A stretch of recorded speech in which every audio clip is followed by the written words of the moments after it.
এই দেশ আমাদের, এই দেশ ছাত্র জনতার, এই দেশ পুরা বাংলাদেশের মানুষের দেশ। আলহামদুলিল্লাহ, অনেক কষ্ট করে নতুন করে আমাদের এই বাংলাদেশটা পেলাম। সবাই তো অনেক খুশি, আমরাও খুশি। আসসালামু আলাইকুম এভরিওয়ান, কেমন আছেন আপনারা সবাই? আশা করি সবাই ভালো আছেন। আলহামদুলিল্লাহ, আমরাও কিন্তু অনেক ভালো আছি। এই দেশ আমরা নতুন করে পাবার পরে আরশি একদিনও বাহিরে যাই নাই। সো আরশি আজকে বললো চলেন আমি একটু বাহিরে যাব।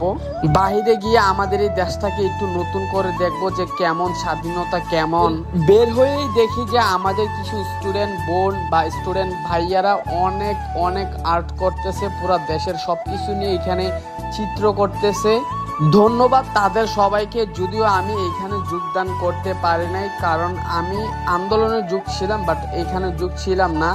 আমার অনেক কাজ ছিল, যার কারণে আমি এখানে আসতে পারি নাই। মন থেকে আমার স্যালুট এই ভাই বোনদের উপরে। সবাই আমাদের জন্য, এই দেশের মানুষের জন্য দোয়া করবেন, কারণ আমরা এই দেশ নতুন করে পেয়েছি এবং নতুন করে সাজাতে যাচ্ছি। হ্যাঁ, চলে আসলাম আমরা রেস্টুরেন্টে। আরশিয়া বলছে আজকে কিছু খাবে, তাই ওকে বাইরে নিয়ে আসলাম এবং ওর হাতে মেনু বুকও দিয়ে দিছি। দেখি ও কি কি অর্ডার করে আর কি কি খায় গাইস, আপনারা একটু দেখেন। আরশিয়া মেনু বই নিয়ে ঘাটাঘাটি করতেছে কি কি খাবে, কি কি খাবে।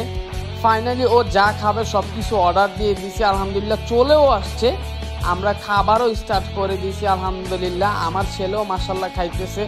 ও তা খায় না, আমাদের সাথে এমনি করতেছে। মাঝে মাঝে একটু বিরক্ত হয়ে যায় আমার ছেলের জন্য, কারণ ও এখানে সেখানে দৌড়াদৌড়ি করে, এখানে আরো কাস্টমার আছে তাদেরকে বিরক্ত করে, যার জন্য একটু বিরক্ত ফিল হয়ে যায়। তাও আলহামদুলিল্লাহ আমার ছেলে যেখানে যাই খুব শান্ত থাকে। আমরা চাপ আর রুটি খাওয়ার পরে এখানে আবার নিয়ে নিছি থাই স্যুপ।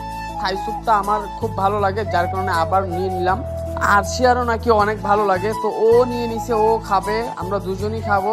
আপনারা দেখেন আমি আমার ছেলের জন্য এদিক ওদিক দৌড়াদৌড়ি করতেছি, কারণ ও এদিক সেদিক দৌড়াদৌড়ি করতেছিল, আমার সাথে লুকোচুরি খেলতেছে যেন ওকে আমি ধরতে না পারি। আপনারা খেয়াল করে দেখেন, ও ওইদিকে দৌড়াদৌড়ি করতেছিল। পরে দেখলাম যে ওরে আর ধরতে পারতেছি না, পরে একাই চলে আসলাম। এই দেখেন আমার পিছন পিছন চলে আসছে।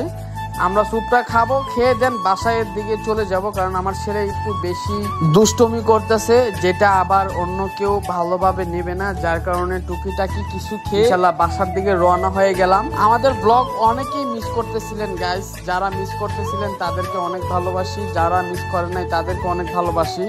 আমাদের সব খানা শেষ, বাসার দিকে রওনা দিচ্ছি। এই যে দেখেন আমাদের এখানে ইসলামিক খুব সুন্দর আর্ট হইতেছে। এখানে বাধা দেওয়ার মতো কেউ নাই, কারণ এখানে যা করি সব আমরাই, এখানে বাধা দেওয়ার মতো কেউ নাই। সো এই আর্টটা কেমন হচ্ছে অবশ্যই কমেন্টে জানা দিবেন। ভালো থাকবেন, আসসালামু আলাইকুম।